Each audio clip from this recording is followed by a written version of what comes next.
Every morning, when I leave my modest home, get into a car that costs less than my intern suits, and arrive at the parking lot of my own office building, I witness a paradox that would make any mathematician weep in despair and any cynic who understands how the world actually works howl with laughter.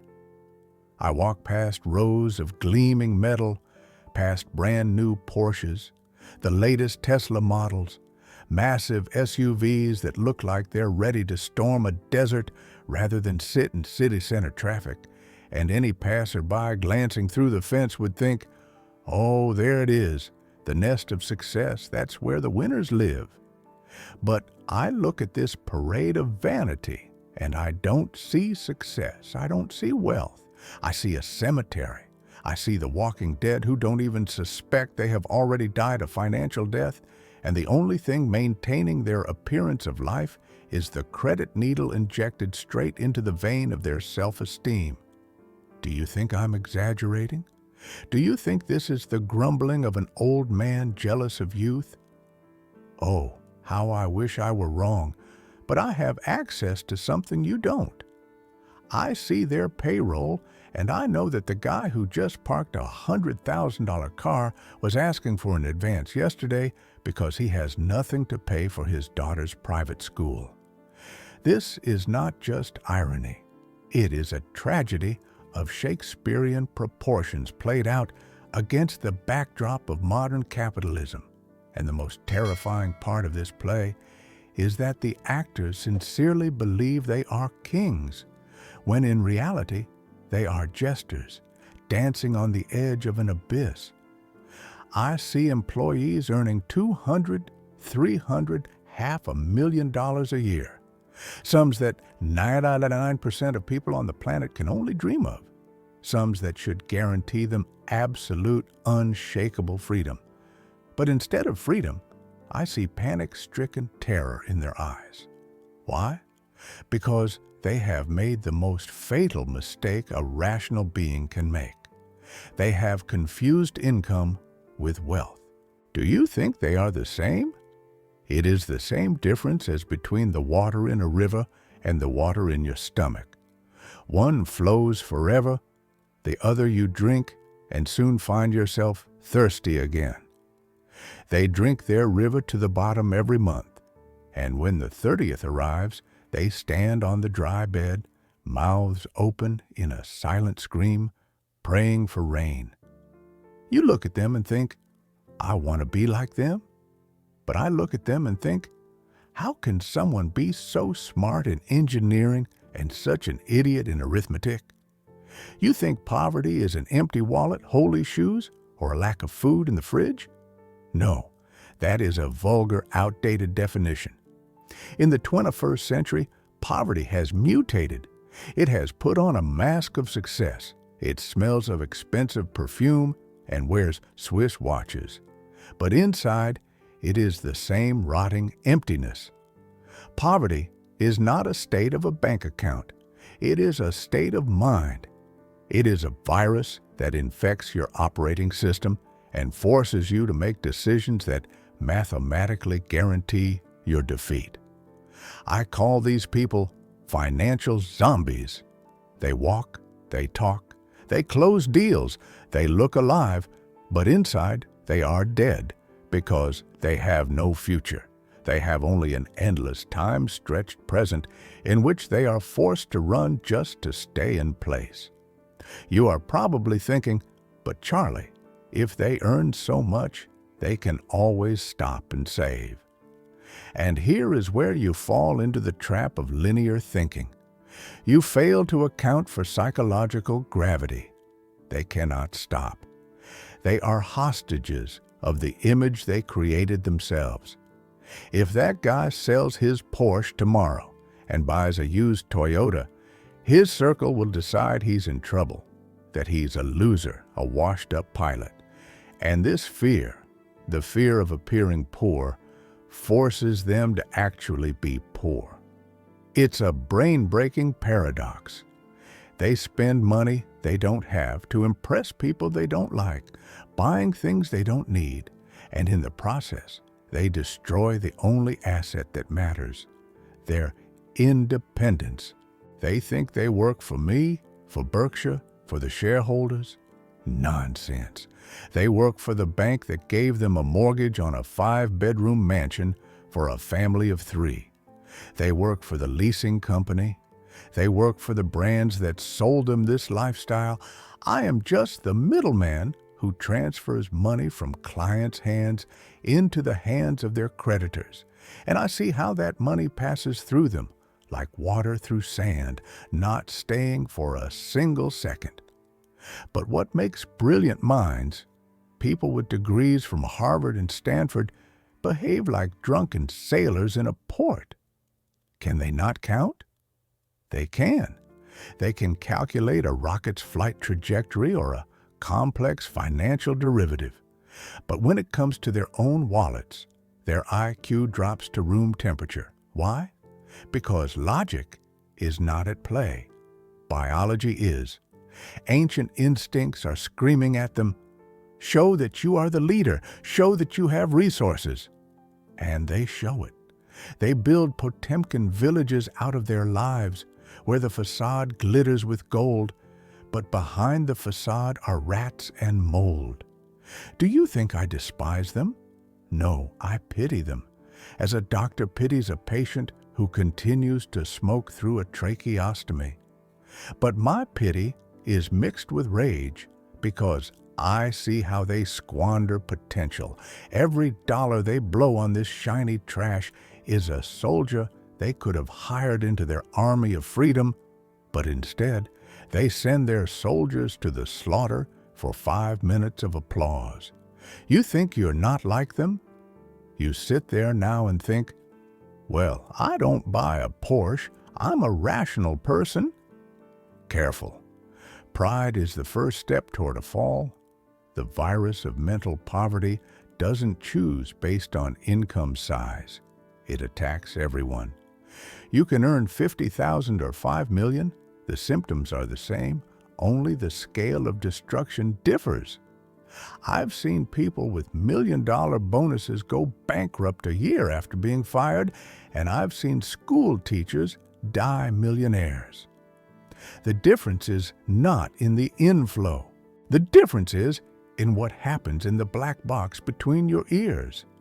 And today, looking at this parking lot filled with monuments to human stupidity, I decided that enough is enough. I decided to dissect this corpse of success and extract 3 tumors, 3 specific, tangible, destructive habits that I see in my employees every day. These habits are invisible to them as water is invisible to a fish, but they are obvious to me because I watch them from the shore of absolute financial independence. Are you ready to find out what these habits are? Or are you afraid you will recognize yourself in one of them? Because if you recognize yourself, you will have to make a choice. Either admit you've been an idiot all these years and start the painful process of treatment, or turn me off, call me a senile old man, and continue building your house of cards, hoping the wind never blows. But the wind will blow. It always blows. And when it blows, the only thing that will matter is the foundation, not the facade. You think you know what I'm going to talk about? You think I'll say, "Stop drinking lattes"? You're thinking too small. This isn't about coffee. It's about how your brain sabotages your future for the sake of momentary dopamine, and how you, without even noticing, became a slave to a system you thought you had defeated. Look at your hands. Are there not invisible handcuffs on them, the key to which you gave to the first passing seller of happiness? The first habit I observe with terrifying regularity is like a virus affecting the central nervous system. And the scariest part is that it masks itself as virtue, as success, as something you think you should strive for.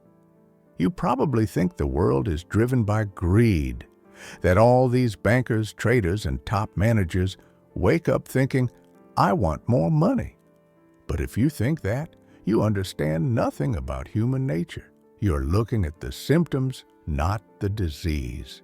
The world is driven not by greed, the world is driven by envy.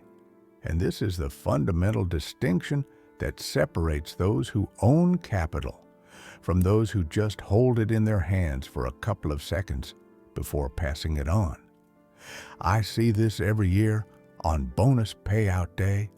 Smart, educated people who were complaining about inflation just yesterday receive an amount in their account capable of changing their lives, capable of becoming the foundation of their freedom. And what do? They don't run to a broker. They don't pay off the mortgage. They run to a car dealership or a boutique because their brain, poisoned by social comparison, screams at them that the money is burning a hole in their pocket, that money doesn't exist until it is turned into an object they can show to others. This phenomenon I call signaling instead of solvency, and it is the most expensive habit in the world because it costs you not just the purchase price, but the future you kill for the sake of applause in the present. You think that by buying a new Tesla or a Rolex watch, you're buying quality? Don't lie to yourself. You're buying a signal. You're buying a neon sign to hang on your forehead, and that sign doesn't say, I am rich, as you think. But look at me, please. Tell me I'm worth something because I don't believe it myself. You think this raises your status? It is the greatest optical illusion. When you see someone in a Ferrari, you don't think, what a cool guy. You think, what a cool car, I wish I had one. You couldn't care less about the driver. He's just a mannequin to you, an accessory to the metal. But when you get behind the wheel yourself, for some reason, you are certain everyone is looking at you with adoration. It is a tragic comedy. You spend money you don't have to impress people you don't like and who don't even know your name. And in the process, you destroy the only asset that could make them truly respect you, your independence. But let's dig deeper, where it gets truly painful. You think the problem is the spending? No, the problem is that you confuse appearance with reality. Wealth is what you don't see. Wealth is the car not bought. It's the diamond not worn. It's the first class not flown. Wealth is financial assets that haven't been converted into trash yet. It is potential energy waiting for its time to become kinetic. No, a poor mind cannot stand this potentiality. It cannot stand the silence. It needs noise. It needs confirmation. If he has money but no one knows about it, he feels naked. He feels anxious, as if the money doesn't exist. He needs to materialize it, turn it into a signal, and the second he does that, he stops being wealthy and becomes merely an owner of expensive things. Do you understand the difference? An owner of things is a warehouse that requires maintenance, insurance, and security. An owner of capital is a general whose army captures new territories. My employees choose to be warehouses stuffed with shiny junk that loses 20% of its value the second they carry it out of the store. Do you think they do this for pleasure? If that were the case, I would keep quiet, because everyone has a right to their little weaknesses. But I see their eyes when they park their new toys, and I don't see the joy of a hedonist. I see the anxiety of an addict waiting for a dose of approval. They scan the parking lot. Did they notice? Did they approve? Am I good enough now? It is an endless race where the finish line is tied to the horizon. You bought a watch for $10,000? Great. But the guy from the next department has a watch for $20,000. You bought a house in a prestigious neighborhood? Wonderful. But now you need to furnish it with furniture that matches the neighbor's level. Otherwise, you'll feel like an imposter. Lifestyle inflation is not a natural process. It is a cancer that metastasizes from one purchase to another, devouring your capital faster than you can earn it. You think you're climbing the social ladder? No, you're digging a hole. You're just furnishing it with velvet and gold so you don't see the dirt walls. And here is the twist that should make you shudder. You think that by signaling wealth, you attract successful people. You think this is your entry ticket to the elite club? You are catastrophically mistaken. Real money, old money, smart money, they hate noise. When I see a person covered in brands, I don't see a partner. I see a target. I see a person with low financial discipline, a person who is easy to manipulate through their ego, a person who can't count. You think you look like a lion? To me, you look like a peacock that is very easy to pluck. By signaling, you attract not mentors or investors, but parasites, scammers, and sellers of hot air who see your need for validation and will milk you until you're dry. You become a magnet for trouble because you put a price tag on yourself. Do you still think this is a harmless habit? Well, I bought an expensive bag, so what? Arithmetic, that's what. Every dollar spent on status is a dollar that will never become a seed. You kill compound interest in the bud. That $50,000 car you bought to throw dust in people's eyes would have cost you $500,000 in 20 years if you had invested that money in the S&P 500. You didn't just spend $50,000, you burned $500,000 of your future capital. You stole 10 years of freedom from your old age just to catch admiring glances at a traffic light for 10 seconds. This is a deal only a clinical idiot would make, but you make it again and again and call it your standard of living. Do you think you can stop when you earn enough? That is the most dangerous lie. The habit of signaling is not cured by money, it is exacerbated by it. If you can't be happy without a Rolex when you are poor, you won't be happy with a Patek Philippe when you're rich, because the hole inside you has no bottom. You will buy yachts, planes, islands, and each time the euphoria will last less and the hangover will be heavier.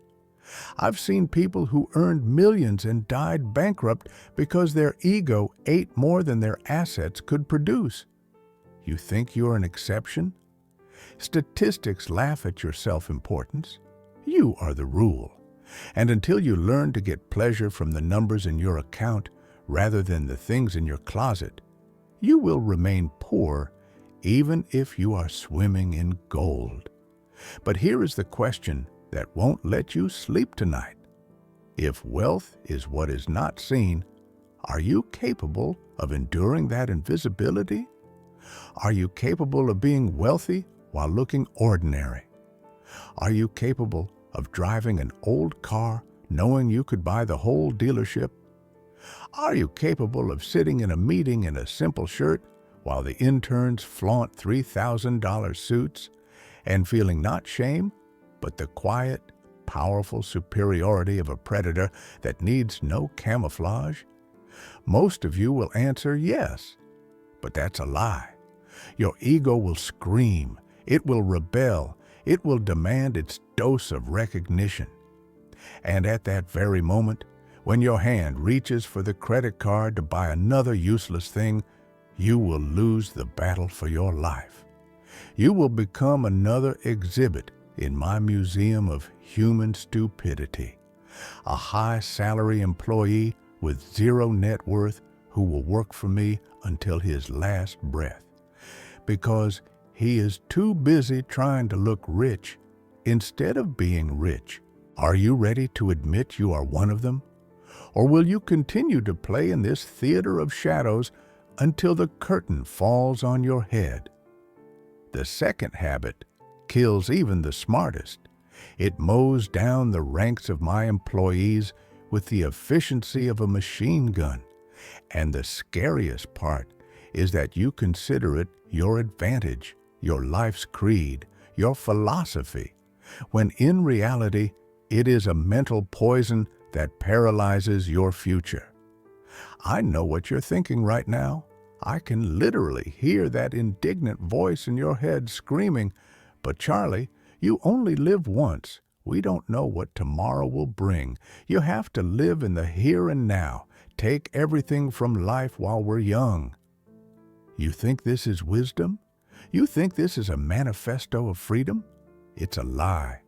It is the sweetest, most toxic, and most expensive lie sold to you by marketers and pop culture to keep you poor until the grave. You confuse living now with destroying tomorrow, and this confusion costs you millions. I see it every day. People treat the money in their hands like a burning coal. It burns their palms, it causes them physical pain, and their only goal is to get rid of it as soon as possible, exchange it for anything, an object, an emotion, a trip, just so they don't feel the weight of responsibility that comes with owning capital. You call it the ability to enjoy life. I call it financial infantilism, the inability of an adult to control their impulses for a higher goal. This habit is called impatience, but that's too soft a word. It doesn't convey the full destructive power of this phenomenon. It is chronological suicide. You kill your future self to appease your present self. Have you ever wondered why you can't just sit and watch your money grow? Why do you need to constantly interfere, spend, move, trade, twitch? Because you are addicted to dopamine, to the feeling of action, to the illusion of control. A poor mind cannot stand statics. It cannot stand boredom. But wealth, real dynastic wealth, is created in absolute, ringing, unbearable boredom. You think investing is adrenaline, shouting on the exchange, and scrolling tickers? That's the movies. Reality is when you buy an asset and do nothing for 10 years. Nothing. You just wait. But you can't wait. You are physically incapable of it. Imagine you planted an oak. You dug a hole, put in an acorn, watered it. What do you do next? The answer is obvious. You must leave it alone. But what do you do with your finances? You come back the next morning and dig up the acorn to see if it has taken root. Then you bury it back. An hour later, you dig it up again because it seems like it's growing too slowly. Then you decide it's a bad acorn and swap it for a birch seed. Then you drench it with fertilizers that burn it. And after a year, you stand over a pile of dirt and wonder, why do I have no shade? Why do I have no mighty tree? You killed it with your attention. You killed it with your impatience. You interrupted the process of compound interest, and interrupting compound interest is a mortal sin in the world of money, for which there is no forgiveness. You think time is your enemy, that it's slipping away and therefore you must hurry? And here is the twist that should knock the air out of your lungs. Time is not the enemy. Time is the only ingredient that turns poverty into wealth. But you, in your haste, flush this ingredient down the toilet. You want a result today that requires decades of maturation. You are like a woman who wants to give birth to a baby in 1 month by getting pregnant from 9 men. It is impossible. It is biologically, physically, mathematically impossible. But you keep trying. You take loans to buy what you haven't earned yet, trying to cheat time. But time cannot be cheated. It will send you a bill with interest, and that bill will include not just money, but your freedom. Debt is impatience packaged into a banking product. You buy time now to sell it later at triple the price. You voluntarily become a slave of the future because you couldn't wait in the present. But why are you in such a hurry? Do you think if you don't buy this now, you'll miss the moment? It is an illusion of scarcity created by your brain. In reality, the faster you run, the slower you get rich. This is a paradox that breaks my employees' psyches. Those who try to make money fast on trading, cryptocurrencies, or risky schemes, always, without exception, end up with zero. And those boring gray mice who just put a portion of their salary into an index fund and touched nothing for 20 years become millionaires. The market is a mechanism for transferring money from the impatient to the patient. Warren Buffett said it. I've repeated it 1,000 times, but you don't hear it. You think you are an exception, that you are smarter than the market, that you can outsmart the system. You cannot. Your frantic activity is a tax you pay to me. Yes, you heard right. Your impatience is my income. When you sell stocks in a panic because they dropped and you're afraid to wait, I buy them. When you take a loan at a predatory interest rate to buy a car today, I own the bank that issues that loan. You are food for the patient. Do you think inaction is easy? You think, just sitting and waiting, any fool can do that? If that were true, everyone would be rich. Inaction is the hardest action in the world. Try sitting in a room, placing your phone face down, and sitting for an hour looking at the wall without feeling the urge to do something. You'll go crazy in 15 minutes. Your body will start to itch. Your brain will start to scream. The same thing happens with your money. When the market falls, your impatience screams, "Do something, sell, save yourself." When the market rises, it screams, "Buy, we're missing out." And in both cases, you lose. You lose because you react rather than plan. You are a puppet of your hormones. Do you think you are a rational investor? No. You are a bundle of nerves reacting to red and green lights. But here is the scariest part. Your impatience doesn't just apply to money. It infects your whole life. You change jobs every 2 years because you weren't given a promotion fast enough. And as a result, you become a professional at nothing. You quit projects when they get hard and look for new, easy paths. You are eternal beginners who have no finish line. You build 10 foundations, but not a single house. And when you look at me, at an old man who has sat in the same chair for 60 years, you think I was just lucky. You don't see the thousands of hours of waiting. You don't see the discipline of refusal. You see only the result and want to steal it, copy it, get it by express. No, the express to wealth doesn't exist. There is only a freight train that moves slowly, heavily, and boringly. Are you ready to get on this train?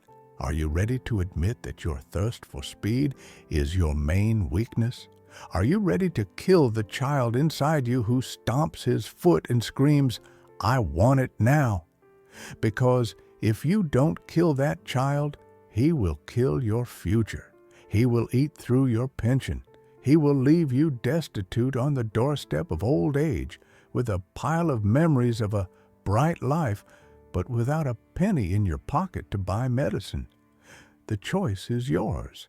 A quick high and long pain, or long boredom and eternal freedom. Most of you will choose the high. I know this. Statistics are on my side. But perhaps one of you has frozen just now, realizing he is running toward an abyss. And if that one person stops now, exhales, and says to himself, "I can wait," then this conversation was not in vain. But are you capable of it? Are you capable of enduring the torture of time? Or will you run back to dig up your acorn again to make sure it's still alive, thereby killing it for good? The third habit I see is the most destructive of all. It is like an invisible acid that eats away not just at your wallet, but at your backbone. And the scariest part is that it gives you a twisted, masochistic pleasure you can't give up. You thought the previous two habits were bad. They were just child's play compared to this monster, because the first two concerned how you spend money or time, while this one concerns how you spend your soul. I call it outsourcing responsibility, but you probably know it by a softer, more socially acceptable name: self-pity. Have you ever noticed what happens in the office when things go wrong? When stocks fall, when a project fails, when the quarterly report turns red? An amazing spectacle begins. My employees, grown men and women with MBAs, instantly turn into professional victims. If sales fell, it's the market's fault. If a client left, it's the competitor's fault. If inflation ate the bonus, it's the president's fault, the feds, the Masons, Mercury in retrograde, anyone but them. Do you think they do this to protect their jobs? No, they do it to protect their ego. And at that moment, they commit financial harakiri. You are probably sitting there now nodding, "Yes, Charlie, I know people like that. They're whiners." But here is the plot twist that should make you freeze. You are one of them. You do it every day. You've just learned to mask your whining as circumstantial analysis. You say, "I can't invest because the economy is in crisis." You say, "I can't get a promotion because my boss is an idiot." You say, "I can't start a business because taxes are too high." You think you are stating facts? You think you are a realist? You are an addict. Self-pity is the strongest drug in the world, stronger than heroin. Do you know why? Because it gives instant relief. When you say, "It's not my fault," you feel the weight fall off your shoulders. You feel innocent. You feel like a martyr, unjustly punished by a cruel fate. It's a sweet feeling, isn't it? Being a good person in a bad world. But this drug has a side effect not listed on the package. The second you absolve yourself of blame, you give away your power. Think about it. If the problem isn't in you, then the solution isn't in you either. If the boss is at fault, then your well-being depends on whether the boss gets smarter. If the president is at fault, then you must wait 4 years for a new one to be elected. You voluntarily hand over the keys to your life to someone else and sit in the passenger seat. And do you know what happens to passengers when a car flies into an abyss? They scream, they pray, but they cannot turn the wheel. Do you want to be a passenger in your own life? Do you want your wealth to depend on the mood of strangers? That is a slave strategy, not a master's. A wealthy person can lose all their money. I've lost millions. But I never, do you hear? Never said, "Circumstances robbed me." I said, "I made a mistake in my calculations. I didn't account for the risk. I was blind." What is the difference? The difference is that if the mistake is mine, I can fix it. I can learn. I can get better. If the mistake is in the system, I am powerless. Do you think taking responsibility is hard? Do you think it's a burden?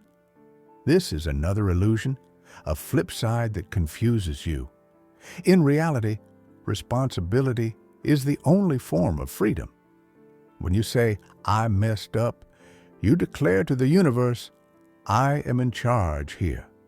You stop being the effect and become the cause. But you are afraid of this. You are afraid to admit that your small salary is a result of your actions, not corporate greed. You are afraid to admit that your debts are a result of your lack of discipline, not bank cunning.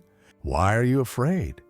Because then you'd have to kill the victim inside you, and you love your internal victim. You nurse it. You feed it stories about the world's injustice. You meet friends at a bar to cry together about how hard life is, and in this collective whining, you find a twisted comfort. But here's a question that will destroy this cozy little world. How much is your self-pity worth? What is its market price? I'll tell you, it's worth exactly as much as you haven't earned. It's worth all those opportunities that passed you by while you were busy looking for someone to blame. You think the world is unfair? I'll tell you a secret. The world couldn't care less about fairness. The world is a chaotic, indifferent machine. The market doesn't know if you're a good or bad person. It doesn't care how many children you have or if your mother is sick. The market rewards only one thing: correct decisions. And you can't make correct decisions if your brain is occupied with generating excuses. You spend 90% of your intelligence explaining why you didn't succeed instead of spending it on succeeding. You are a brilliant lawyer for your own failure. If you built a business with the same diligence you build an alibi for your failures, you'd already be on the Forbes list. Do you think successful people don't face problems? Do you think we don't have bad bosses, crises, and inflation? We have more of them. The scale of my problems would crush you, but the difference is in the reaction. A poor person facing an obstacle says, "Why me? For what?" A wealthy person says, "How do I get around this? What can I get out of this?" This isn't positive thinking. I despise that nonsense. It's pragmatism. It's mechanics. If you have a flat tire, you can get out of the car, fall to your knees, and curse the tire manufacturer, the roads, the government, and the weather. Will it help? Will the tire patch itself from your tears? No. You'll just waste time and look like an idiot. Or you can silently get the jack, change the tire, and drive on. My employees are people who stand by a flat tire and hold a protest rally against nails. And I am the one who drives past. Do you still think you're not like that? Then why, when you look at your bank account, do you feel resentment rather than anger at yourself? Resentment is a slave's emotion. Anger at oneself is the emotion of a free person who demands more from themselves. You outsource responsibility for your health to doctors, for your children to teachers, for your money to the state or your employer. You've given your life away in pieces to other people, and now you wonder why the puzzle doesn't fit. Do you want to regain control? You'll have to perform a painful operation. You'll have to admit that you are the sole architect of the hole you're in. Not your parents, not the school, not Putin, not Biden, not the Masons. You, your daily choices, your fear, your laziness, your desire to appear rather than to be. Does this sound cruel? Yes, but it's the only truth that can save you. While you are looking for someone to blame, I am looking for opportunities. While you are waiting for an apology from the world, I take what I need from the world. That is the difference between us, not in the millions. The millions are just a side effect. The difference is in who is behind the wheel. I drive my car even if it's on fire. You sit in the back seat of a taxi and complain about the driver even though the taxi is heading into an abyss. And the funny thing is, the door isn't locked. You can climb to the front. You can grab the wheel. Listen to an old man who has seen more bankruptcies than you've seen hot meals, and who knows that the finale of this play is always the same, no matter how brightly the spotlight shone in the first act. You can earn $1 million a year. You can bathe in champagne and wear suits tailored in Naples. But if your operating system is programmed with these 3 viruses, signaling, impatience, and self-pity, You are destitute. You are just a destitute person with a high level of consumption, and that is perhaps the most terrifying form of poverty, because it is devoid of hope. An ordinary poor person can hope that money will solve his problems, but you, having money and staying in a hole, are deprived even of that illusion. You discover that the problem is not in the wallet, but in the head. And you can't buy your way out of that problem. You can't delegate it to an assistant, and you can't solve it by changing jobs. Poverty is not an absence of numbers on an account. It is an absence of character, an inability to manage oneself, a childhood disease that has lasted until your hair turned gray. Do you think I'm cruel? Do you think I enjoy humiliating you? On the contrary, I'm trying to save you from a fate worse than death, the fate of an old, helpless person looking back at their life and realizing they ate, drank, and signaled away their potential, leaving behind only debt and faded social media photos that no one looks at anymore. Do you think you have time to change? That's another trap. The neuroplasticity of your brain decreases with years. Your habits calcify, they turn into concrete. If you can't stop spending money on show today when you're 30, you won't be able to do it at 50, when the stakes are higher and the fear of losing face is stronger. Do you think wisdom comes with age? Nonsense. With age comes only old age. Wisdom comes with the pain of admitting your mistakes, and most people do everything possible to avoid that pain, choosing the sweet anesthesia of self-deception instead. But here is the twist that could be the beginning of your rebirth if you have the spirit to accept it. You are not obligated to be the person you were yesterday. Unlike a tree, you can tear out your roots and replant yourself in different soil. You can right now, this very second, kill the peacock inside you that craves attention. You can strangle the capricious child who demands a marshmallow immediately. You can shoot the professional victim who blames the economy for their troubles. Will it be painful? Oh yes.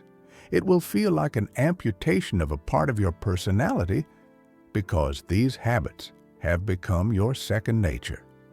But this amputation is necessary to save the patient. You must choose.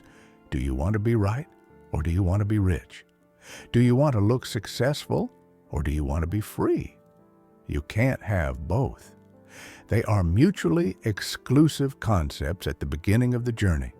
You look at me and think, it's easy for him to talk. He has billions. But you confuse cause and effect. I have billions because I lived the way I'm telling you when I had nothing. I drove old cars. I lived in a modest house. I wore suits that didn't provoke envy, and I invested every cent with fanatical patience while my peers bought boats and threw parties. They laughed at me then. I don't laugh at them now because it's a sin to laugh at the destitute, but I look at them with sadness. They chose a celebration that ended. I chose boredom that turned into an empire. Now it's your turn to choose. And don't tell me you didn't know the rules. Now you know. I've torn off the masks. I've shown you the mechanics of your poverty. You no longer have an alibi called ignorance. Now, if you continue to do the same thing, it will no longer be a mistake. It will be a choice, a conscious choice in favor of slavery. Are you ready for the final test? For the test of honesty that separates adults from children in expensive suits? I'm not asking you to transfer money to me. I don't need it. I'm not asking you to buy my course. I don't sell them. I'm asking you to do something much more difficult, something that requires real courage. I want you to publicly confess your sin. Psychologists know what we hide has power over us. What we bring into the light loses its strength. Do you want to kill your poverty habits? Call them by name. Drag them out of the shadow of your subconscious and nail them to the wall of shame. Now be honest with yourself. If you have any shred of self-respect left, and don't try to dodge, because you'll only be fooling the one looking at you from the mirror. Which of these 3 habits is your main killer? Which of these demons is sitting on your neck and controlling your hands when you reach for your wallet? Is it habit number 1? You buy things to appear cool. You spend money to throw dust in the eyes of people you despise? Or is it habit 2? You don't know how to wait. You need everything at once. You pluck fruit while it's green and complain about a stomach ache. Or maybe it's habit 3. You love to whine. You're a master at finding someone to blame, and your finger always points at someone else, but never at you. Don't write, "Thanks for the video." Don't write, "Interesting thoughts." That is trash. That is politeness with which you cover your inaction. Write the truth. Write, "My sin is number 1, I am a peacock." Or, "My sin is number 3, I am a whiner." Do it publicly in the comments. Let it be your act of exorcism.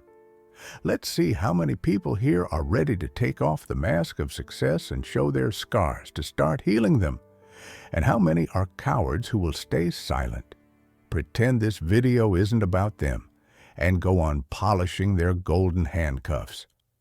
I will read every comment, and in every confession, I will see not weakness, but strength. The strength of a person who has finally decided to stop being a slave to his habits. I am waiting. Your new life doesn't start with a new salary. It starts with the truth you tell yourself right now. Time's up. Time's